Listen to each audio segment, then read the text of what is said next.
दोस्तों, आप सभी कैसे हैं? आशा करता हूं कि आप सभी ठीक ठाक होंगे। आज हम आपके साथ एक और भयानक मामले पर नजर डालने जा रहे हैं। यह कहानी महाराष्ट्र के रायगढ़ जिले से शुरू होती है। पनवेल तालुका के अंतर्गत धामनी नाम का एक गांव है।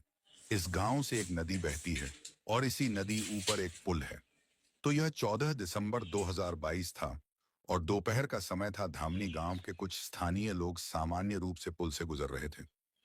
तभी किसी की नजर पुल के नीचे खंभे के पास पड़ी। उसने देखा कि एक व्यक्ति खंभे के पास मुंह के बल लेटा हुआ था। आधा सिर पानी में था। यह देखते ही सभी स्थानीय लोग खड़े हो गए। उन्होंने तुरंत पनवेल पुलिस स्टेशन को सूचना दी। कुछ ही मिनटों में पुलिस घटना स्थल पर पहुंच गई। उन्होंने इस मामले को अपने नियंत्रण में ले लिया। यह घना इलाका था। चारों ओर पहाड़ और जंगल थे। पुलिस ने मामले की अच्छी तरह से जांच की। उन्होंने मामले को ध्यान से देखा। यह एक महिला का मामला था। उसकी उम्र लगभग 25 से 30 साल रही होगी। पहले तो लगा कि लड़की की डूबने से मौत हो गई है, लेकिन यह अनुमान गलत साबित हुआ। यह स्पष्ट था कि मामला कुछ और था। लड़की के शरीर पर कुछ घाव पाए गए थे। साथ ही गर्दन पर रस्सी बांधे जाने के निशान भी थे। क्या यह हत्या का मामला है? पुलिस ने जगह की अच्छी तरह से जांच की। उन्हें उसका पर्स, आईडी कार्ड या कुछ और मिला। लड़की का चेहरा ठीक था। इसका मतलब है कि वे उसे पहचान सकते थे। लेकिन कोई नहीं जानता कि वह कौन है। स्थानीय लोग भी लड़की को नहीं पहचान पाए। उनके अनुसार वे इलाके में ऐसा चेहरा पहली बार देख रहे हैं। इसका मतलब है कि यह लड़की कहीं और से आई होगी।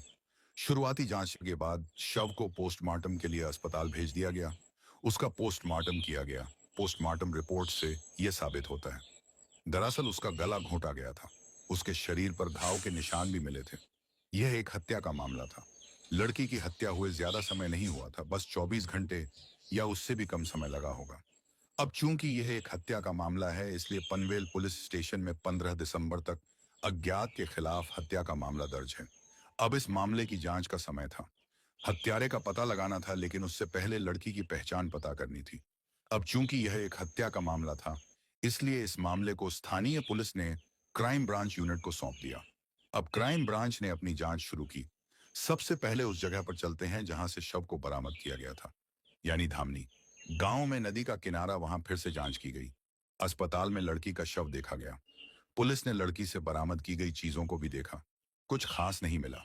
लड़की ने चप्पल पहनी हुई थी, इसके अलावा छोटी मोटी चीजें भी मिली। लड़की ने किसी तरह का कोई आभूषण नहीं पहना था। ना कोई बाली, ना कोई झुमका, कुछ भी नहीं, जबकि आमतौर पर लड़कियां पहनती हैं। इससे अंदाजा लगाया जा रहा है कि हत्यारे ने शव को ठिकाने लगाने से पहले सारे आभूषण उतार दिए थे। इसी दौरान क्राइम ब्रांच की नजर लड़की की सैंडल पर पड़ी। उसे देखकर वह थोड़ा असमंजस में पड़ गए। लेकिन पुलिस लड़की की पहचान कैसे करेगी? इसी बीच क्राइम ब्रांच ने जिले के सभी थानों के साथ ही आसपास के थानों में भी मैसेज भेज दिया कि एक अज्ञात लड़की मिली है। अगर कहीं गुमशुदगी की शिकायत दर्ज कराई गई है या कोई शिकायत दर्ज कराने आता है तो तुरंत सूचना दें। बहरहाल अफसरों ने लड़की की सैंडल पर ध्यान दिया तो समझ में आ गया कि यह सैंडल हाल ही में खरीदी गई होगी। नई लग रही थी। ऊपर से सैंडल बनाने वाली कंपनी का नाम भी लिखा था। वह कंपनी ही इसे बनाती हो। ये एक स्थानीय फुटवेयर कंपनी थी। अब हमें सैंडल वाली लड़की की पहचान करनी थी। लेकिन समस्या यह थी कि सैकड़ों लोग ऐसे सैंडल पहनते हैं। ये हर दिन बिकते होंगे। कई दुकानें होंगी। कैसे पता करें? अब पुलिस जानना चाहती थी कि सैंडल किस दुकान से बेचे गए। इसलिए पुलिस ने उस कंपनी से संपर्क किया जिसके पास कंपनी के सैंडल थे। उनसे पूछा गया कि सैंडल कहाँ सप्लाई होते हैं, ऐसे सैंडल किन दुकानों पर जाते हैं, हाल के दिनों में किस दुकान ने ऐसे सैंडल मंगवाए हैं। इस तरह पुलिस के सामने 3 दुकानें आई जहां ऐसे सैंडल सप्लाई होते थे, जिनमें से एक पनवेल, एक वाशी और एक मुंबई में थी। अब क्राइम ब्रांच की 3 अलग अलग टीमें लड़की की शॉल की फोटो और उसकी चप्पल की फोटो लेकर 3 जगहों की दुकानों पर जाती हैं। दुकानों में फोटो दिखाए जाते हैं और पूछताछ की जाती है।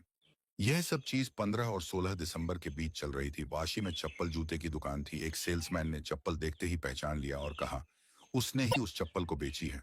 जब लड़की की फोटो पुलिस ने दिखाई तो उसने भी उसकी पहचान कर ली। यह लड़की चप्पल खरीदने आई थी।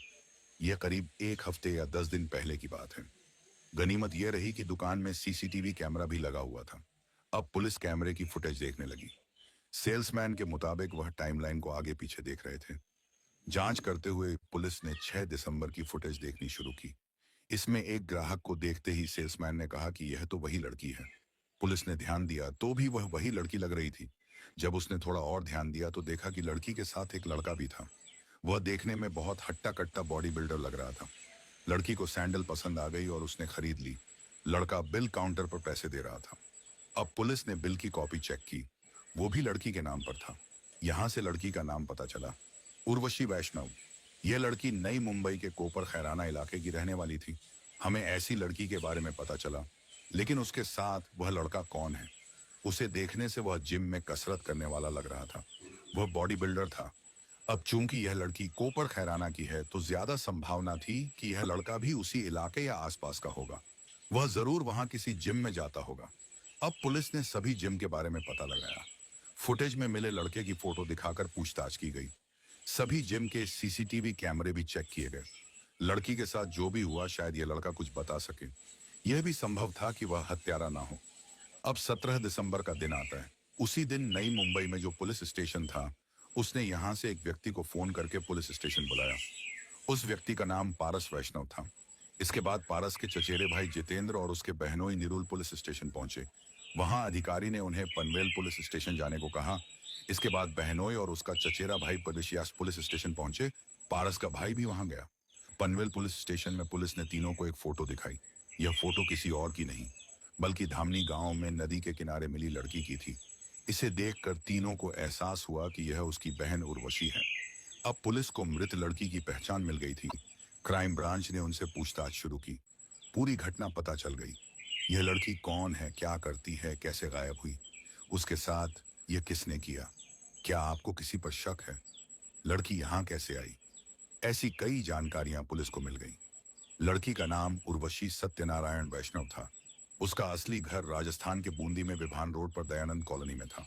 लेकिन वह अपने भाई पारस और चचेरे भाई जितेंद्र के साथ नवी मुंबई के कोपर खैराना सेक्टर 9 से 10 सालों से नवी मुंबई में रह रही थी।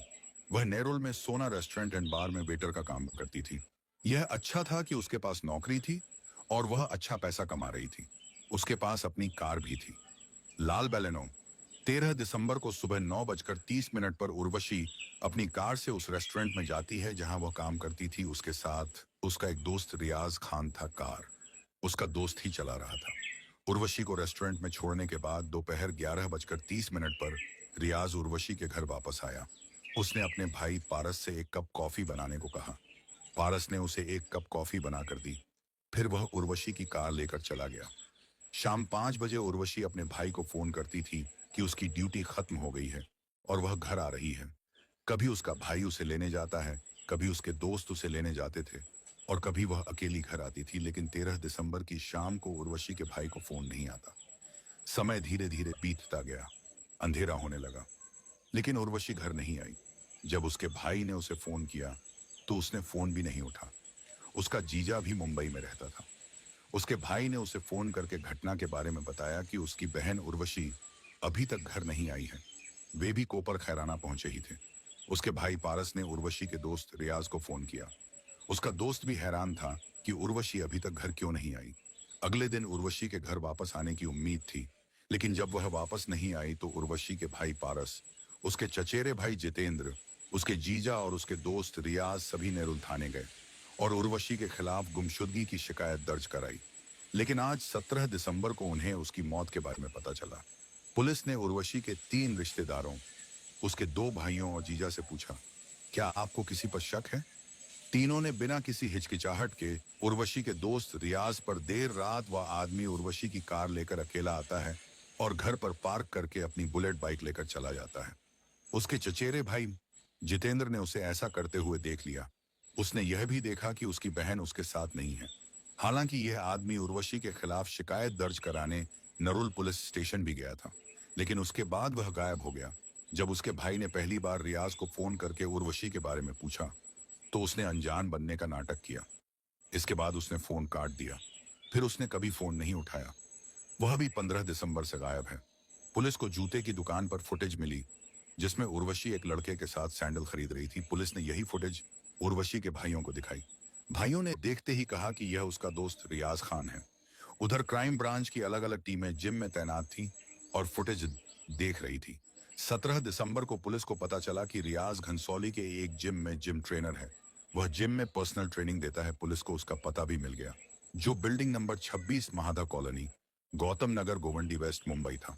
क्या वाकई रियाज ही उर्वशी का हत्यारा है? क्या उसने उसे मारा? लेकिन उसने ऐसा क्यों किया? पुलिस के सामने कई सवाल थे। जब पुलिस पूछताछ करने रियाज के घर गई तो पाया कि रियाज वहां नहीं था। वहां सिर्फ उसकी पत्नी और बेटी थी। उसकी पत्नी ने बताया कि रियाज घर नहीं आया है और उसे नहीं पता कि वह कहाँ है। अब पुलिस ने रियाज की तलाश शुरू की। उसकी कॉल डिटेल और लोकेशन हिस्ट्री मिली। सीडीआर में पता चला कि रियाज ने किसी शख्स से फोन पर बात की थी। नंबर चेक किया गया तो वह इमरान शेख के नाम से रजिस्टर्ड था।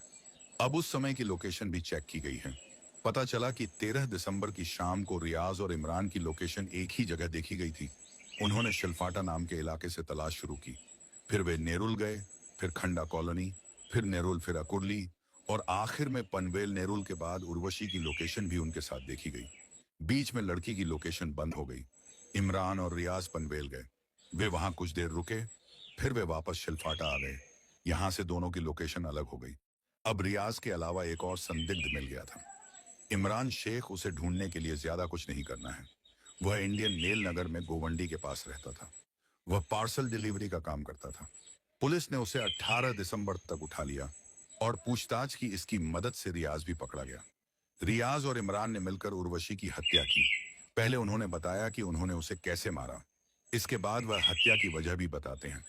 13 दिसंबर की सुबह रियाज अपनी बाइक से उर्वशी के घर जाता है।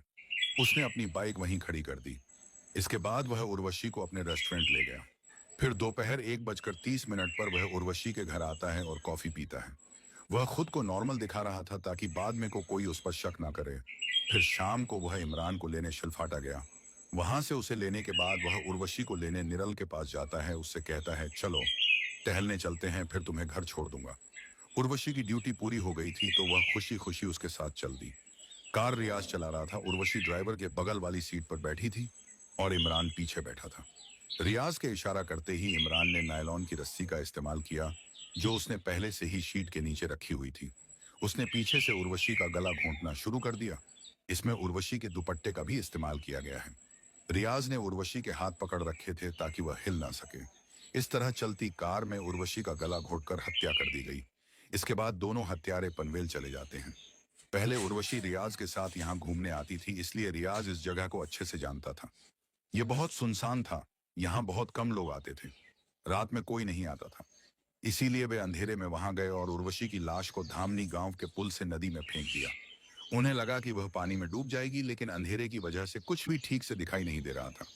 उर्वशी खंभे पर गिर गई। उसका आधा सिर ही पानी में डूबा था, बाकी हिस्सा खंभे पर लटका हुआ था। रियाज ने उर्वशी का पर्स, उसका एटीएम कार्ड, उसकी सारी पहचान वाली चीजें पहले ही रख ली थी। इसके बाद रियाज वापस आकर इमरान को छोड़ता है। रात के करीब 9 से 10 बजे उसने पेट्रोल पंप से कार में ईंधन भराया। अब वह इतनी दूर चला गया था तो ईंधन भी खत्म हो गया होगा। इसीलिए उसकी मौत की वजह से उर्वशी के भाई उस पर शक कर सकते हैं। इसके बाद वह उर्वशी के घर गया, कार पार्क की और अपनी बुलेट लेकर निकल गया। इसके बाद उसने उर्वशी के एटीएम कार्ड का इस्तेमाल किया और इसके बाद उसने 2.5 लाख रुपए निकाले। हालांकि वह एटीएम से इतने पैसे निकाल सकता है या नहीं, ये एटीएम कार्ड और बैंक पर निर्भर करता है। रियाज ने वहां पैसे निकालने आई एक अनजान महिला की मदद से 2.5 लाख रुपए निकाले। यह तो भोर का मामला है। अब रियाज ने बताया कि उसने हत्या क्यों की। बात यह है कि उर्वशी की इस शख्स से मुलाकात उस बार में हुई थी जहां वह काम करती थी। दोनों की दोस्ती वहीं हुई। दोनों अच्छे दोस्त बन गए। घटना से करीब 7 महीने पहले उनकी मुलाकात हुई थी। धीरे धीरे उनकी दोस्ती इतनी गहरी हो गई कि दोनों में प्यार हो गया। दोनों शारीरिक संबंध में रहते हैं। उर्वशी ने रियाज को उसके भाइयों और परिवार से भी मिलवाया। सभी उसे जानते थे। रियाज राजस्थान के बूंदी में उर्वशी के होम टाउन भी गया था। उर्वशी ने उसे बॉयफ्रेंड के तौर पर नहीं, बल्कि दोस्त के तौर पर मिलवाया था। वह रियाज से इतना प्यार करती थी कि उससे शादी करना चाहती थी। दरअसल रियाज ने उर्वशी से वादा भी किया था कि वह जनवरी 2023 में शादी करेगा। लेकिन धीरे धीरे उर्वशी को पता चला कि रियाज पहले से शादीशुदा है।